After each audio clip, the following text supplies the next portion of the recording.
অজানা আতঙ্কে ঠকঠক করে কাঁপছে গোটা ইউরোপ। নমস্কার, নিউজ পোল বাংলায় আপনাদের সাথে রয়েছে আমি বিজয়তা। কিভাবে যে অজানা আক্রমণকারীকে ঠেকাবেন তা ভেবে কুল পাচ্ছে না কেউ। জানেন কি সেই অজানা আতঙ্ক? তীব্র তুষারপাত এবং প্রবল ঠান্ডায় আপাতত ইউরোপিয়ানদের কাছে আতঙ্ক হয়ে দাঁড়িয়েছে।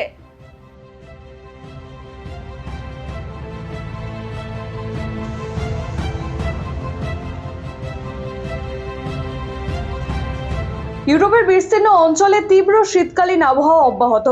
তুষারপাতের জেরে পিচ্ছিল রাস্তায় দুর্ঘটনায় ফ্রান্সে অন্তত 6 জনের মৃত্যু ঘটেছে।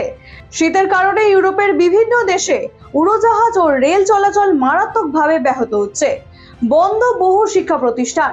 জার্মানিতেও প্রচন্ড তুষারপাতে মানুষের দৈনন্দিন স্বাভাবিক কাজকর্ম ব্যাহত হচ্ছে। ইউরোপ ভ্রমণে আসা পর্যটকরাও পড়েছেন তীব্র বিপাকে।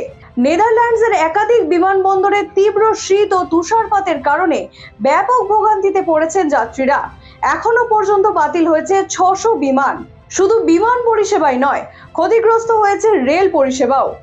আমস্টারডাম থেকে প্যারিসগামী ইউরোস্টার ট্রেন পরিষেবাগুলোও বাতিল করা হয়। আপাতত এই তীব্র ঠান্ডা থেকে রেহাই পাওয়ার দিন গুনছেন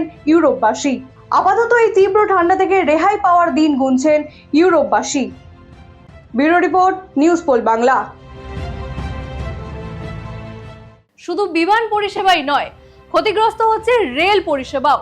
আপাতত এই তীব্র ঠান্ডা থেকে রেহাই পাওয়ার জন্য দিন গুনছেন ইউরোপবাসী।